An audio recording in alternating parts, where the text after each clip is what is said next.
everybody, I am Deepika from Learno Hub, a free learning platform where you can study physics, chemistry, maths, biology absolutely for free only at learnohub.com.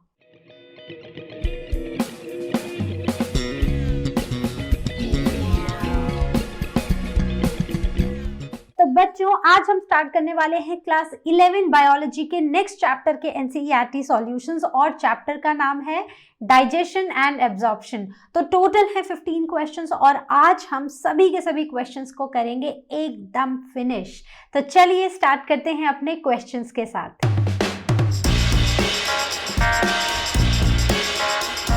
Starting with our question number 1. So question number 1 says choose the correct answer among the following. So सबसे पहले है gastric juice contents. तो gastric juice में क्या होता है?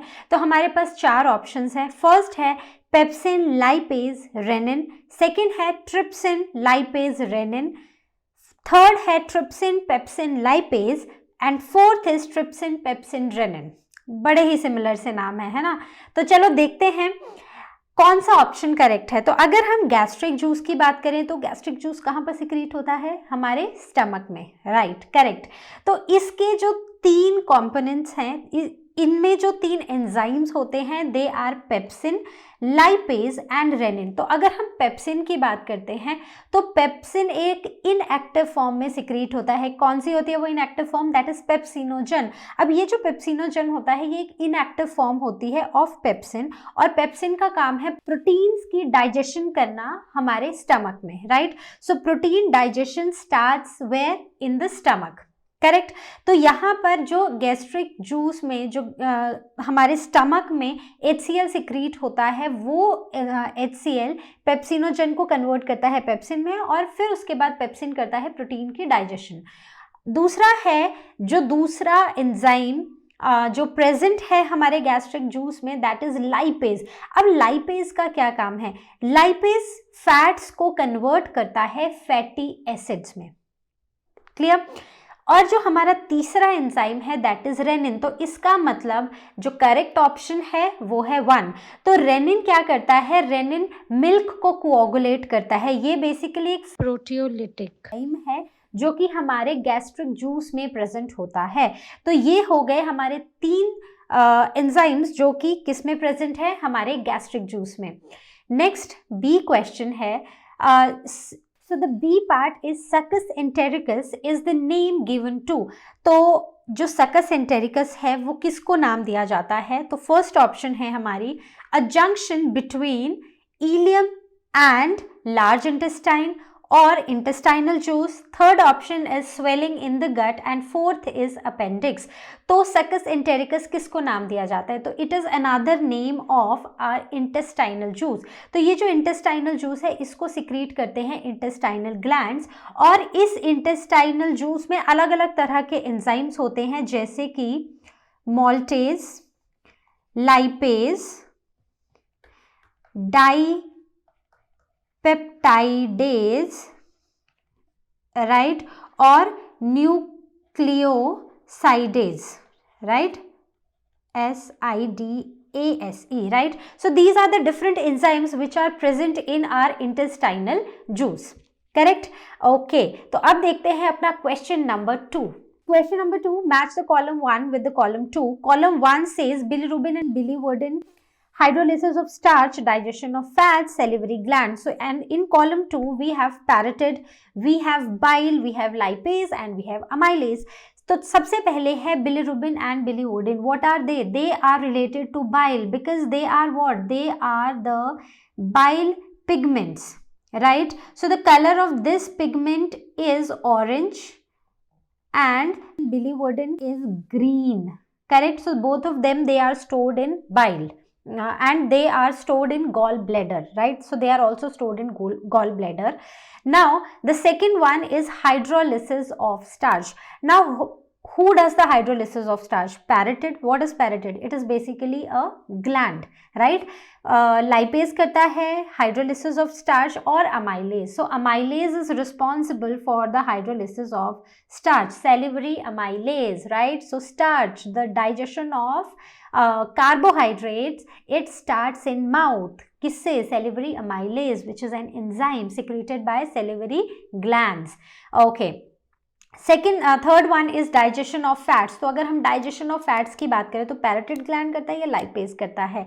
तो fats की डाइजेशन करते हैं लाइपेज, ठीक है. और लास्ट बचता है सलाइवरी ग्लैंड, और वो अब एक ही बचा है पैरोटिड ग्लैंड, तो हम उससे मैच कर देंगे because parotid gland is basically a salivary gland, ठीक है.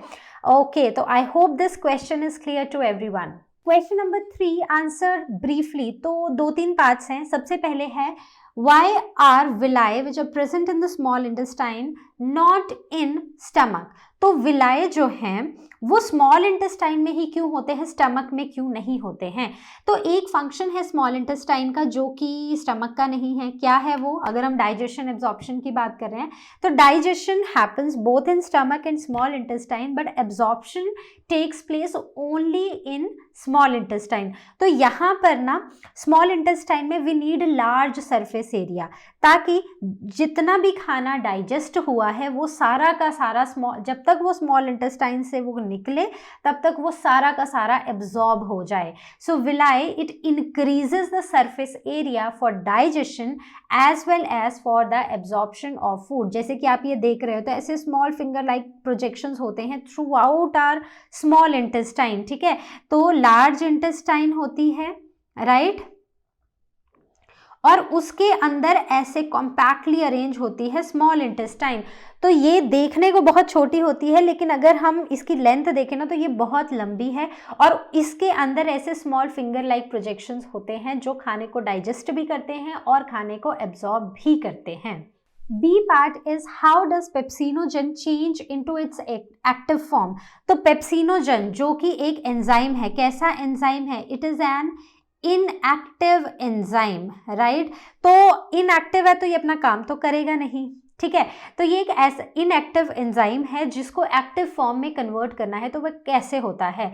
तो पेप्सिनोजन एक प्रिकर्सर है प्रोटीन का जो कि स्टमक में स्टोर होता है, ठीक है, स्टमक की वॉल्स में स्टोर होता है. तो यहाँ पर ये जो पेप्सिनोजन है it is converted into its active form that is pepsin by hydrochloric acid. तो pepsinogen is an inactive form. जब स्टमक की वॉल्स हाइड्रोक्लोरिक एसिड सिक्रीट करती हैं तो ये जो एसिडिटी होती है स्टमक में, जो एसिडिक मीडियम, एसिडिक एनवायरनमेंट बन जाता है स्टमक में, वो इस पेप्सिनोजन को पेप्सिन में कन्वर्ट कर देता है और इनएक्टिव पेप्टाइड्स को निकाल देता है, ठीक है. So simple, this is the conversion of pepsinogen into pepsin.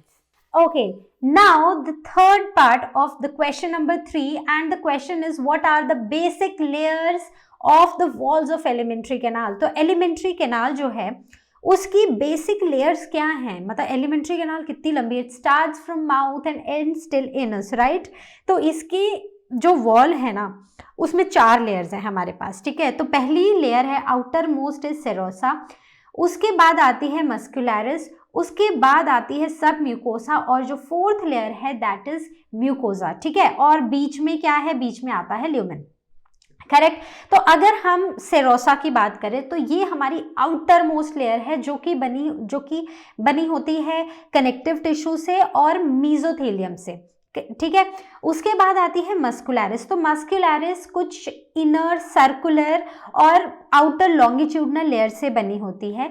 फिर आती है सब म्यूकोसा. सब म्यूकोसा जो है उसमें भी लूज कनेक्टिव टिश्यूज होते हैं और उसमें बहुत सारे टिश्यूज जो हैं उनमें होते हैं ब्लड और नर्व्स, ठीक है.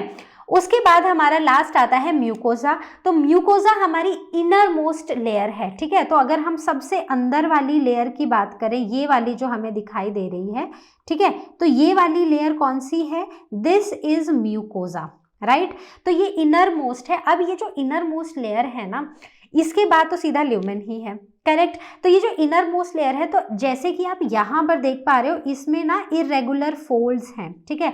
तो ये इरेगुलर फोल्ड्स देखे गए हैं स्टमक में अंदर की तरफ से, और ये वही लेयर है जो बनाती है villi in case of small intestine, ठीक है. सिंपल था, बहुत लंबा क्वेश्चन नहीं था, बहुत डिफिकल्ट नहीं था.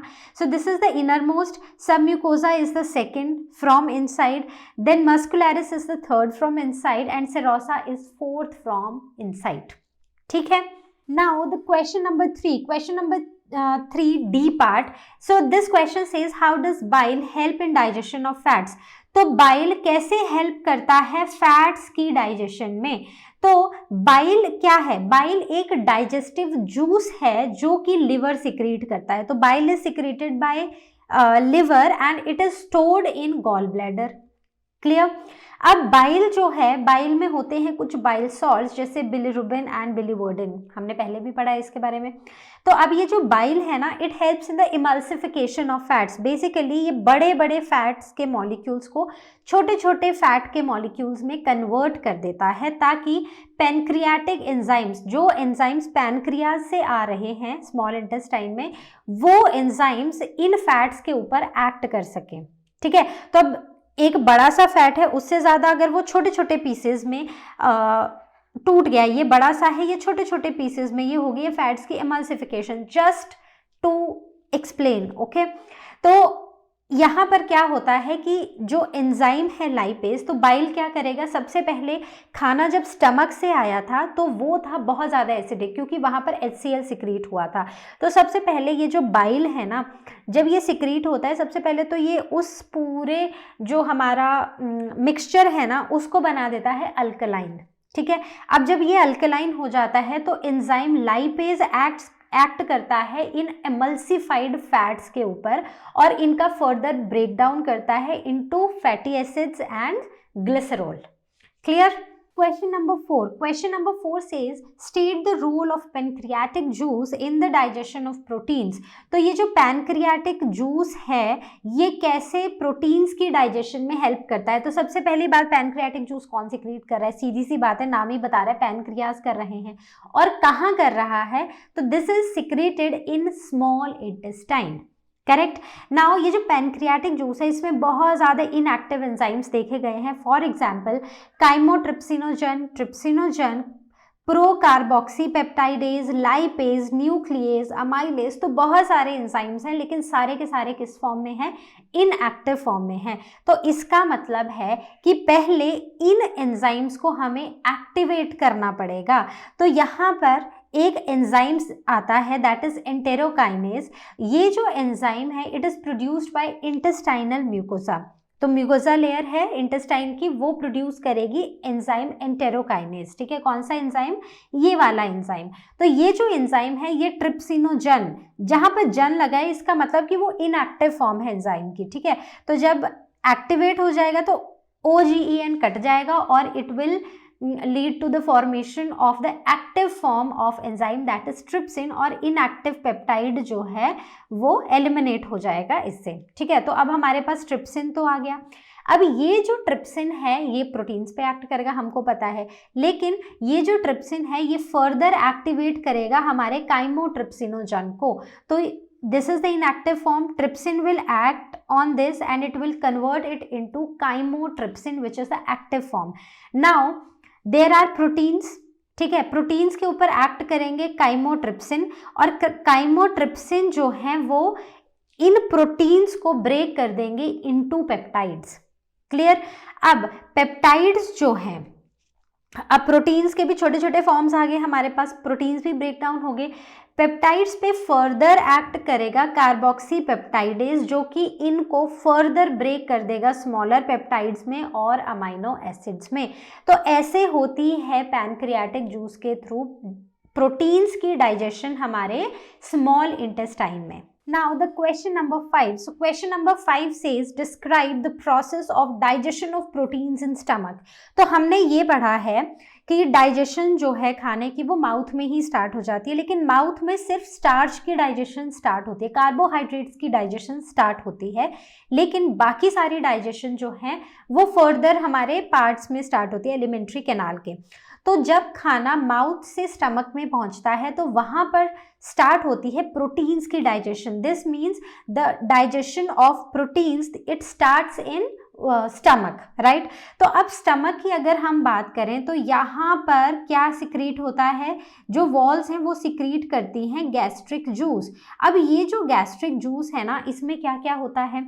इसमें होता है पेप्सिनोजन, ठीक है, पेप्सिनोजन होता है, इसमें HCl होता है, इसमें म्यूकस होता है और इसमें प्रोरेनिन होता है। तो ये सारी चीज़ें हमें देखने को मिलती हैं स्टमक में, जो गैस्ट्रिक जूस सिक्रीट कर रहा है उसमें, ठीक है। तो सबसे पहले ये जो पेप्सिनोजन है ना, ये बहुत ही इंपॉर्टेंट एंजाइम है प्रोटीन्स की डाइजेशन के लिए। तो प्रोटीन्स जो है, प्रोटीन्स को डाइजेस्ट होने के लिए पहले इस पेप्सिनोजन को कन्वर्ट होना पड़ता है उसकी एक्टिव फॉर्म में, जो कि है पेप्सिन। तो पेप्सिन में ये कैसे कन्वर्ट होगा, पेप्सिनोजन के ऊपर एक्ट करेगा, हम पेप्सिनोजन है, ठीक है, पेप्सिनोजन के ऊपर एक्ट करेगा हाइड्रोक्लोरिक एसिड और वो इसको कन्वर्ट कर देगा पेप्सिन में। बेसिकली हो क्या रहा है कि जब HCl सिक्रीट होता है ना स्टमक में, तो एसिडिक मीडियम बन जाता है स्टमक में। ये जो एसिडिक मीडियम है ये पेप्सिनोजन को कन्वर्ट कर देता है पेप्सिन में। अब प्रोटीन्स जो हैं, प्रोटीन्स यहाँ पर पेप्सिन की प्रेजेंस में प्रोटीएजेस और पेप्टाइड्स में कन्वर्ट हो जाते हैं। वहीं पर प्रोरेनिन जो है वो फिर से HCl की प्रेजेंस में रेनिन में कन्वर्ट होता है और फिर वो मिल्क प्रोटीन पे एक्ट करता है, that is the milk protein casein, ठीक है। So this is basically how proteins are digested in stomach. तो रेनिन जो है वो एक प्रोटीलिटिक एंजाइम है जो कि मिल्क प्रोटीन केसिन पर एक्ट करता है। क्लियर? तो I hope this is clear to everyone. So now talking about our question number 6. So question number 6 says give the dental formula of human beings. तो human beings की अगर हम dental formula की बात करते हैं तो हमें पता है कि एक ह्यूमन की लाइफ में 2 बार दांत आते हैं, राइट। एक तो होते हैं मिल्क टीथ और दूसरे हमारे होते हैं परमानेंट टीथ।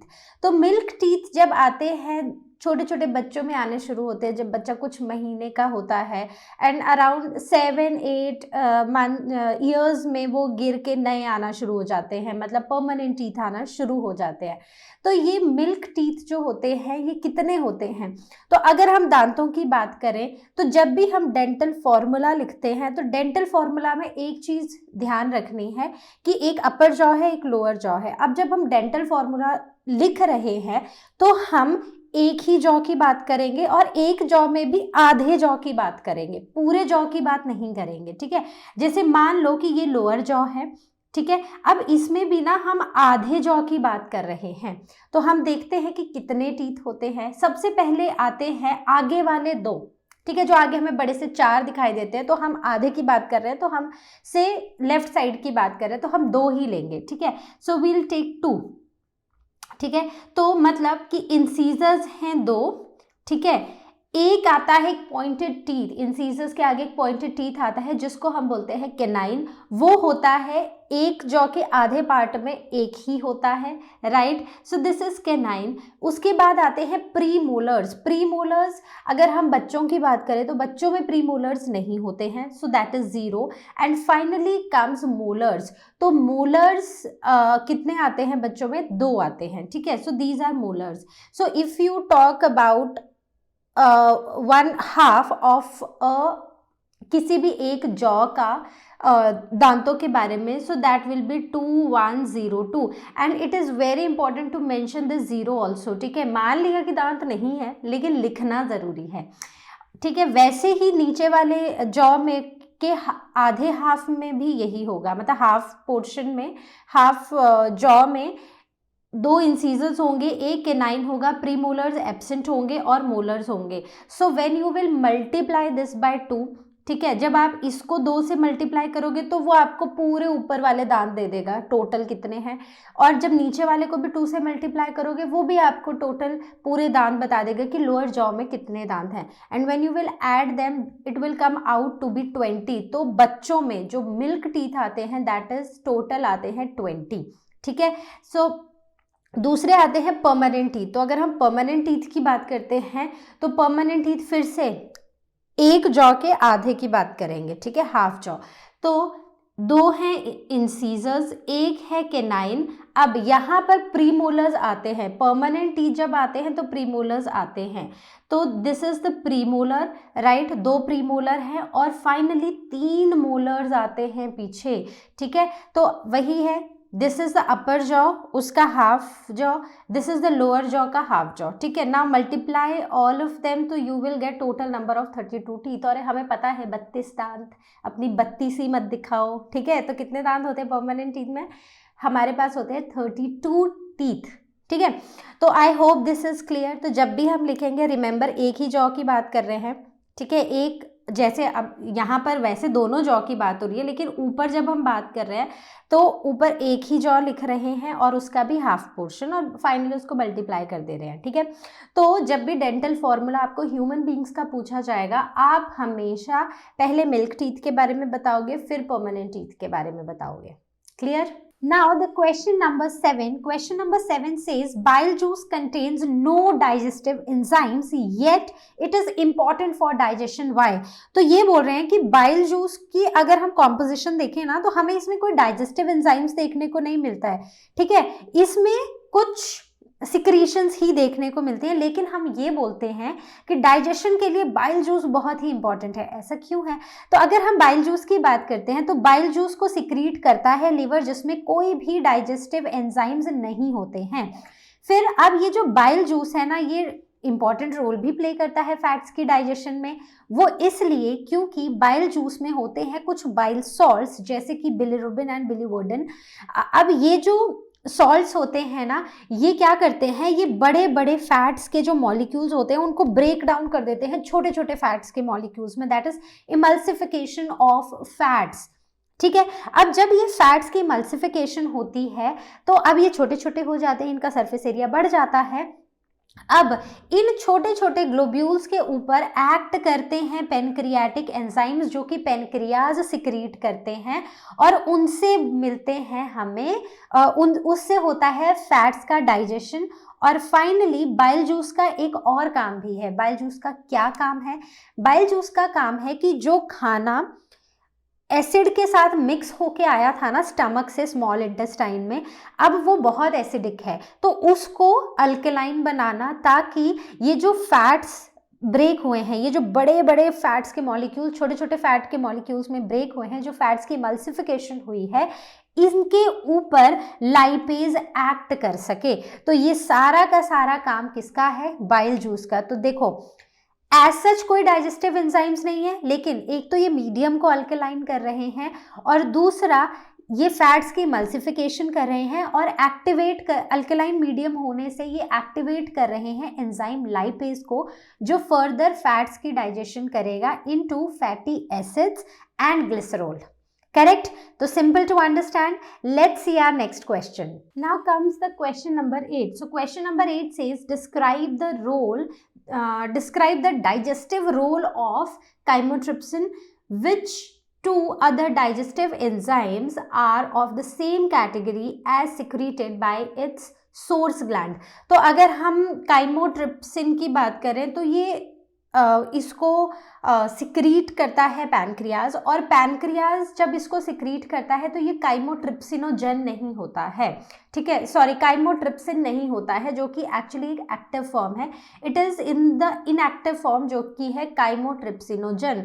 तो इसको ट्रिप्सिन एंजाइम एक्टिवेट करता है, इसको काइमोट्रिप्सिन में कन्वर्ट करता है, और फाइनली जितने भी प्रोटीन्स हैं जो स्टमक से आए थे, पार्शली हाइड्रोलाइज थे, उनके ऊपर एक्ट करके उनको पेप्टाइड्स में कन्वर्ट करता है। अब ये तो डाइजेस्टिव रोल हो गया काइमोट्रिप्सिन का। तो सेकंड पार्ट में हमें पूछा है कि दो और ऐसे एंजाइम्स बताओ, ऐसे डाइजेस्टिव एंजाइम्स बताओ जो सेम कैटेगरी में आते हैं, और वो they are secreted by its source gland, ठीक है। तो इसी के सोर्स ग्लैंड से दो और आते हैं, one is trypsinogen and one is carboxypeptidase. So these are the two other enzymes which belong to the same group and they are secreted by whom?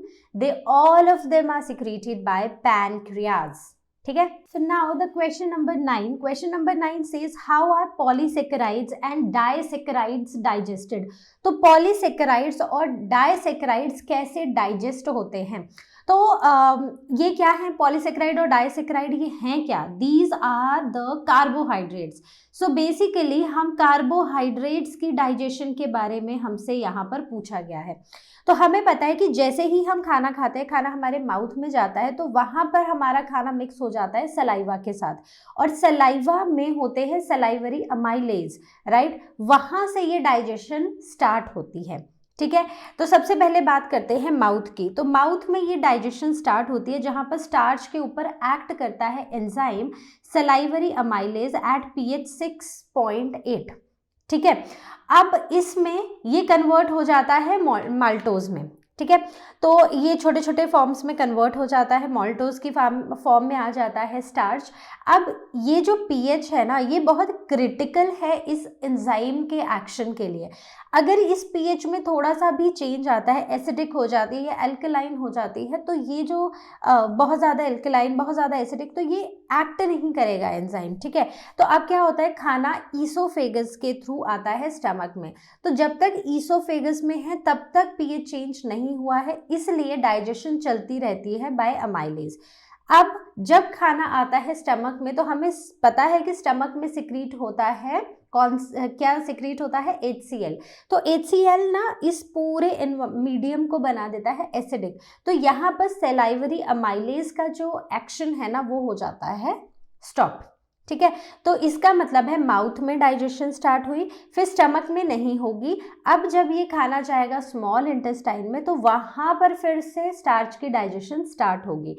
तो जब खाना जाएगा स्मॉल इंटेस्टाइन में, तो यहाँ पर जो बाइल है वो मीडियम को अल्कलाइन कर देगा फिर से, ठीक है, एसिडिक नहीं रहेगा।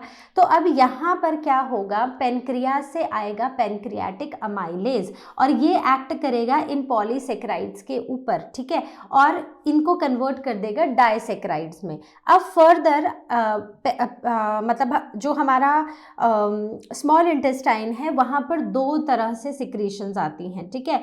एक हो गई हमारी पैनक्रियाटिक जूस, जिससे अमाइलेज आया था, ठीक है, और दूसरा आ गया हमारा इंटेस्टाइनल जूस, ठीक है।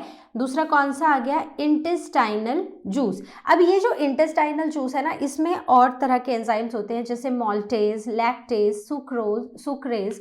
तो ये जो सारे एंजाइम्स हैं, ये फर्दर इन डाइसेक्राइड्स पे एक्ट करते हैं। यहाँ पर तो बन गए डाइसेक्राइड।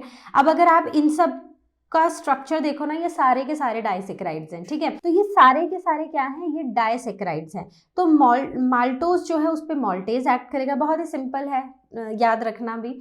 वो ग्लूकोज और ग्लूकोज में कन्वर्ट कर देगा मॉल्टेज को। लैक्टोज जो है वो उसके ऊपर एक्ट करेगा लैक्टेज, जो उसको ग्लूकोज और गैलेक्टोज में कन्वर्ट कर देगा। वहीं पर सुक्रोज जो है उसके ऊपर सुक्रेज एंजाइम एक्ट करेगा और वो उसको कन्वर्ट कर देगा ग्लूकोज और फ्रक्टोज में, ठीक है। तो ऐसे होती है digestion of polysaccharides and disaccharides in our stomach, ठीक है। तो जब खाना हमारे माउथ में था, वहाँ से डाइजेशन स्टार्ट हुई, स्टमक में आके कोई डाइजेशन नहीं हुई। क्यों नहीं हुई? तो वो भी रीज़न आपको पता है, क्योंकि यहाँ पर ये जो इस एंजाइम का एक्शन है ना, it has a very critical role pH में, ठीक है। तो मतलब इसको जो पीएच है ना, वो एकदम परफेक्ट चाहिए, तभी वो अपना काम करेगा। तो यहाँ पर स्टमक में HCl आ जाता है, एसिडिक बन जाता है एनवायरनमेंट, इसलिए वहाँ पर डाइजेशन नहीं होती है by this enzyme amylase. Clear? Question number 10। So question number 10 बोल रहा है what would happen if HCl were not secreted in the stomach। तो अगर HCl स्टमक में सिक्रीट नहीं होगा तो उससे क्या होगा? तो HCl की वॉल्स जो हैं वो HCl that is hydrochloric acid secrete करती हैं, जो कि बेसिकली एक एसिडिक मीडियम बना देती हैं हमारे स्टमक में। तो HCl का काम है एक तो फूड के फ्रैगमेंट्स को डिसॉल्व करना और दूसरा एसिडिक एनवायरनमेंट बनाना, ठीक है। अब जब ये एसिडिक एनवायरनमेंट बनता है तो हमारे पास एक एंजाइम आता है स्टमक में दैट इज पेप्सिनोजन, जो कि प्रोटीन्स के डाइजेशन के लिए बहुत ज़्यादा इंपॉर्टेंट है। तो ये होता है अपनी इनएक्टिव फॉर्म में, और इसको एक्टिव फॉर्म में, ये एक्टिव फॉर्म में तब कन्वर्ट होता है जब एसिडिक मीडियम होता है स्टमक में, मतलब जब HCl सिक्रीट होता है। तो यहाँ पर पेप्सिन क्या करता है? पेप्सिन डाइजेस्ट कर देता है प्रोटीन्स को। तो जो पेप्सिन है उसको कितना पीएच चाहिए प्रोटीन्स के डाइजेशन के लिए? सो दैट इज 1.8, ठीक है। वहीं पर सलाइवर या माइलेज का याद करो तो उसको कितना चाहिए था? 6.8।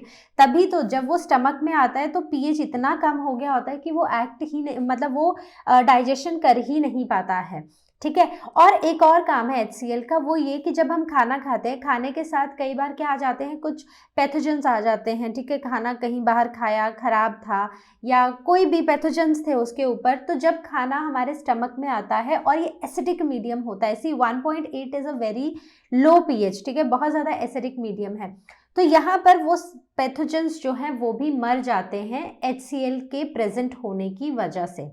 क्लियर? तो आई होप क्वेश्चन नंबर 10 आपको क्लियर है। नाउ द क्वेश्चन नंबर 11, तो क्वेश्चन नंबर 11 बोल रहा है how does butter in your food gets digested and absorbed in the body. तो हमारी बॉडी में बटर कैसे डाइजेस्ट होता है और कैसे एब्जॉर्ब होता है? तो अगर हम बटर की बात करें तो बटर में क्या है? कार्बोहाइड्रेट्स हैं, प्रोटीन्स हैं या फैट्स हैं? बटर हाइड्रेट्स में है भर भर के फैट्स, ठीक है। तो हमें पता है कि माउथ में तो डाइजेशन स्टार्ट होती नहीं है फैट्स की, स्टमक में भी नहीं होती है, कहाँ पर होती है? स्मॉल इंटेस्टाइन में होती है, वहीं पर सारा फैट डाइजेस्ट होता है और वहीं पर एब्जॉर्ब भी हो जाता है। तो स्मॉल इंटेस्टाइन में लिवर की सिक्रीशंस आती हैं जिसमें होता है, जो कि होता है बाइल जूस, उसमें कुछ बाइल सॉल्ट्स होते हैं। अब ये जो बाइल जूस है ये बड़े बड़े फैट के मॉलिक्यूल्स को छोटे छोटे फैट के मॉलिक्यूल्स, छोटे छोटे ग्लोब्यूल्स में कन्वर्ट कर देता है, and that is called as emulsification of fats, right. उसके बाद ये जब बड़ा सा एक फैट का मॉलिक्यूल था, जब वो छोटे छोटे पीसेस में कन्वर्ट हो गया, अब क्या हुआ? सरफेस एरिया बढ़ गया ताकि इस पे अब कोई और एंजाइम एक्ट कर सके। अब इन छोटे छोटे मॉलिक्यूल्स पे एक्ट करता है लाइपेज, ठीक है। तो इमल्सिफिकेशन से क्या हो रहा है? सरफेस एरिया इंक्रीज हो रहा है जिससे लाइपेज उस पे एक्ट कर सके।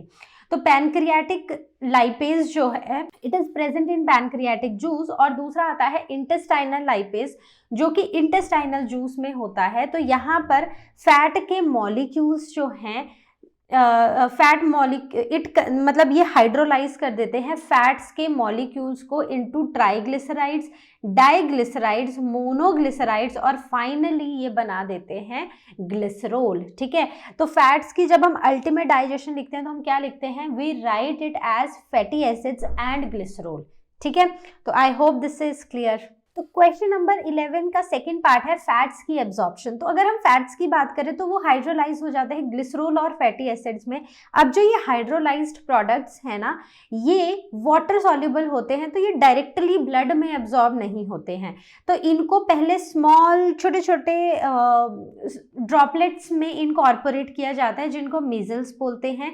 फिर इन मीजल्स को भेजा जाता है विलाय में, और विलाय में ये चेंज होते हैं इनटू काइलोमाइक्रॉन्स, ठीक है। अब ये जो काइलोमाइक्रॉन्स होते हैं, as the name suggest, they are very tiny, they are protein coated fat globules, और अब इनको ट्रांसपोर्ट किया जाता है लिम्फ वेसल्स में। विलाय में ब्लड वेसल्स भी हैं, लिम्फ वेसल्स भी हैं। तो यहाँ पर लिम्फ वेसल्स जो हैं वहाँ पर ये सारे के सारे जो प्रोटीन कोटेड टाइनी ग्लोब्यूल्स हैं वो वहाँ पर शिफ्ट किए जाते हैं, और finally they are absorbed by lymph vessels, और उसके बाद वहाँ से वो जाते हैं ब्लड में, और ब्लड से वो जाते हैं डिफरेंट बॉडी के पार्ट्स में, डिफरेंट बॉडी सेल्स में जहाँ पर उनकी रिक्वायरमेंट होती है। क्लियर? तो ये तो थी हमारी फैट्स की absorption. Now the question number 12, question number 12 है discuss the main steps in the digestion of proteins as food passes through different parts of the alimentary canal. तो हमें ना मेन स्टेप्स बताने हैं प्रोटीन्स की डाइजेशन में, जिससे कि फूड पास होता है into the different alimentary canal, ठीक है। तो प्रोटीन्स की डाइजेशन के मेन स्टेप्स क्या हैं? तो प्रोटीन्स की डाइजेशन कहाँ पर स्टार्ट होती है? तो स्टार्ट होती है स्टमक में और ख़त्म होती है इंटेस्टाइन में। तो यहाँ पर स्टमक में एक एंजाइम होता है दैट इज पेप्सिन, ठीक है। ये इनएक्टिव फॉर्म में होता है in the form of pepsinogen, ठीक है। तो पेप्सिनोजन जो है ये एक्टिवेट तब होता है जब मीडियम जो है अल्कलाइन से एसिडिक हो जाता है, दैट इज इसको पीएच चाहिए होती है अराउंड 1.8। तो ये एसिडिक कैसे होती है? जब जब गैस्ट्रिक जूस से आता है हाइड्रोक्लोरिक एसिड, तो अब पेप्सिनोजन जो है वो पेप्सिन में कन्वर्ट हो गया। तो यहाँ पर है प्रोटीन्स, ये क्या करेगा, प्रोटीन्स को पेप्टोन्स में ब्रेक कर देगा। क्लियर। अब यहाँ की स्टमक की प्रोटीन डाइजेशन हो गई खत्म। अब ये पूरा का पूरा खाना चला जाएगा स्मॉल इंटेस्टाइन में। So this was related to stomach, और इसके आगे वाला जो पोर्शन है वो सारा जो डाइजेशन है वो स्मॉल इंटेस्टाइन में होगी। तो यहाँ पर स्मॉल इंटेस्टाइन में इंटेस्टाइनल जूस आता है, पैनक्रियाटिक जूस आता है। तो पैनक्रियाटिक जो जूस होता है ना, उसमें बड़ी तरह के एंजाइम्स होते हैं जो प्रोटीन्स की डाइजेशन में हेल्प करते हैं, जैसे कि trypsinogen, procarboxy peptidase and chymotrypsinogen. तो अगर अब आप देखो ना OGEN, ये जब वर्ड लगा होता है इसका मतलब ये कि ये जो एंजाइम है ना ये एक्टिव नहीं है, this is in the inactive form. तो अब ये जब एक्टिवेट करना पड़ेगा इसको तभी ये एक्ट करेगा। तो एक एंजाइम आता है दैट इज एंटेरोकाइनेज। ये जो एंटेरोकाइनेज है ये ट्रिप्सिनोजन को एक्टिवेट करता है। तो यहाँ पर आ गया ट्रिप्सिनोजन, ठीक है।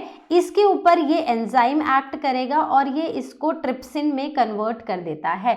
अब फर्दर जितने भी यहाँ पर आप एंजाइम्स देख रहे हो, प्रोकार्बोक्सी पेप्टाइडेज, काइमोट्रिप्सिनोजन, इन सब को एक्टिवेट करने का काम रह गया है ट्रिप्सिन का। अब बाकियों को ट्रिप्सिन एक्टिवेट कर देगा, ठीक है। तो जो हमारा काइमोट्रिप्सिनोजन है वो काइमोट्रिप्सिन में कन्वर्ट हो जाएगा और वो प्रोटीन्स को पेप्टाइड्स में कन्वर्ट कर देगा।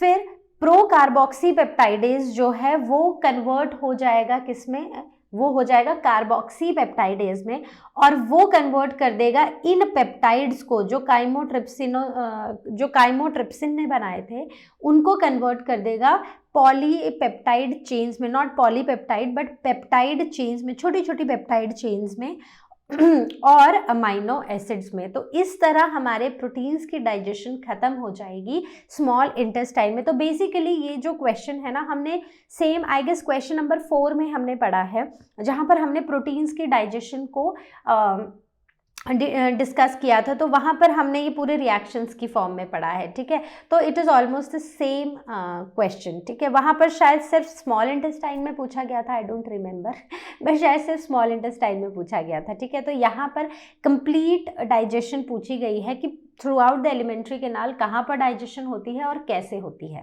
Question number 13 says explain the terms thecodont and diphyodont. तो थीकोडोंट एक ऐसी डेंटिशन होती है, एक ऐसे टाइप ऑफ टीथ होते हैं जहां पर टीथ जो हैं वो डीप सॉकेट्स में होते हैं, जॉ की सॉकेट्स में, और ये हमें टाइप ऑफ डेंटिशन देखने को मिलती है मैमल्स के, जहां जॉज में टीथ होते हैं। दूसरी है डिफ्यूडोंट। ये वो स्पेशल काइंड ऑफ डेंटिशन है जहां पर एक इंडिविजुअल के लाइफ टाइम में 2 बार दांत आते हैं, जैसे कि ह्यूमंस के केस में, राइट। तो पहला होता है डेसिडुअस और the temporary teeth, milk teeth, और दूसरी होते हैं permanent teeth. So special kind of dentition in which 2 successive set of teeth are developed during the life time and for example in case of human beings. Question number 14 is name different types of teeth and their number in adult human. तो अगर हम adult human की बात करें तो कौन कौन से अलग तरह के टीथ होते हैं? 4 तरह के होते हैं, incisors, canines, premolars and molars. तो अगर हम अपने दांतों को ध्यान से देखें तो सामने ही हमें 4 ऊपर और 4 नीचे, 4 अपर जॉ में 4 लोअर जॉ में हमें देखने को मिलते हैं incisors. So total 8 are the incisors, right. So 4 in each jaw, upper and the lower one, और इनका फंक्शन होता है किसी भी चीज़ को कट करना। जैसे मान लो एक चिप्स का पैकेट ही फाड़ना है, तो हमारे पास अगर कैंची नहीं है, हमारे सिजर्स नहीं है, कुछ और कोई नाइफ नहीं है, तो हम ऐसे पकड़ते हैं, उसको ऐसे तोड़ने फाड़ने की कोशिश करते हैं, right. So it helps in the cutting of food. Basically ये दांत बने हैं फूड की कटिंग के लिए, ठीक है। बिस्किट खाना है, क्या करेंगे, एक बिस्किट पकड़ेंगे और उसको आगे वाले दांतों से तोड़ेंगे, right. So it helps in the cutting of the food particles. Next is canines. तो हमें साइड में अपने इंसीजर्स के साइड में दोनों तरफ में हमें एक पॉइंटेड टीथ नज़र आता है, दोनों तरफ, ठीक है। 2 पॉइंटेड टीथ होते हैं हर एक जॉ में, जिन्हें हम कैनाइन्स बोलते हैं, और ये 2 होते हैं हर जॉ में, तो टोटल 4 हैं ये हमारे मुंह में, और इनका काम है टीयर करना, correct. Then next is premolars. तो प्रीमोलर्स की अगर हम बात करते हैं तो प्रीमोलर्स केनाइन से आगे वाले होते हैं और ये 8 होते हैं, ठीक है। तो अगर हम एक अपर जॉ की बात करते हैं, ठीक है, तो हमारे पास ये हैं 2 जॉज, ठीक है। तो अगर हम अपर जॉ की बात करते हैं तो पहले इंसीजर्स है, फिर एक एक केनाइन है और उसके बाद 2 प्रीमोलर है, 2 केनाइन के एक तरफ, 2 केनाइन के दूसरी तरफ। तो मतलब एक जॉ में 4 केनाइन्स हैं हमारे पास और 4 प्रीमोलर्स हैं और दूसरे जॉ में भी 4 प्रीमोलर्स हैं। तो टोटल कितने हो गए? 8 in number. Then next comes is the molars. तो मोलर्स की बात करें तो जॉज के एंड में हमारे पास होते हैं मोलर्स, प्रीमोलर्स के बाद। तो ये होते हैं total 12, 6 each placed in upper jaw and the lower jaw. तो 6 ऊपर होते हैं और 6 नीचे होते हैं। तो बेसिकली 6 इस तरफ हैं अपर जॉ में, 3 इस तरफ है अपर जॉ में, 3 इस तरफ है अपर जॉ में, 3 इस तरफ है लोअर जॉ में और 3 इस तरफ है लोअर जॉ में। तो टोटल कितने हैं? टोटल हैं 12। So hence this makes the dental formula of an adult. तो एडल्ट में परमानेंट टीथ ही होते हैं। तो 2 दैट इज, ये जो डेंटल फॉर्मूला है ना, ये हम एक जॉ के आधे पोर्शन के लिए लिखते हैं, ठीक है। तो 2 हैं हमारे पास, क्या 2 हैं इंसीजर्स एक जॉ में, हाफ पार्ट में, ठीक है। एक है हमारा केनाइन, 2 है हमारे पास प्रीमोलर और 3 है हमारे पास मोलर्स, ठीक है। तो बेसिकली इनको 2 से मल्टीप्लाई कर दो तो ये एक जॉ के बन गए, ठीक है। वहीं पर इसको भी 2 से मल्टीप्लाई कर दो तो ये दूसरे जॉ के बन गए। तो टोटल हमारे पास हो जाते हैं 32 टीथ, ठीक है। Now the question number 15 says what are the functions of liver? तो लिवर के क्या फंक्शंस हैं? लिवर बहुत इंपॉर्टेंट है क्योंकि लिवर सिक्रीट करता है बाइल जूस जो कि फैट्स की डाइजेशन में हेल्पफुल है, और दूसरा ये कन्वर्ट करता है अमोनिया को यूरिया में। अमोनिया जो है वो एक बहुत ही टॉक्सिक सब्सटेंस है हमारी बॉडी में, तो उसको लेस टॉक्सिक सब्सटेंस में कन्वर्ट कर देता है। तीसरा जो फंक्शन है लिवर का वो ये है कि it helps in the conversion of access glucose. जो हम ग्लूकोज लेते हैं, अगर एक्सेस ग्लूकोज है उसको ग्लाइकोजन में कन्वर्ट करता है स्टोरेज के लिए, और इस ग्लाइकोजन को हम बाद में यूज कर सकते हैं एनर्जी लेने के लिए। Fourth is it produces heparin. Heparin is one of the anticoagulant that is present in our body, right? तो ये heparin भी produce करता है। और लास्ट है it is crucial in the lymph formation. जो हमारी बॉडी में एक ब्लड होता है और दूसरा एक कलरलेस सब्सटेंस होता है जिसे हम लिम्फ बोलते हैं, तो उस लिम्फ की फॉर्मेशन में लिवर बहुत ही हेल्पफुल है। तो आई होप जितने भी क्वेश्चंस आज हमने डिस्कस किए हैं वो एकदम हुए होंगे आपको क्रिस्टल क्लियर। तो अब हम मिलेंगे अपनी नेक्स्ट वीडियो में जहां पर हम डिस्कस करेंगे नेक्स्ट चैप्टर के एनसीईआरटी सॉल्यूशंस। तो चलिए अब मिलेंगे नेक्स्ट वीडियो में, और जैसा कि आप जानते हैं लर्न हब फ्री है पर बेस्ट है।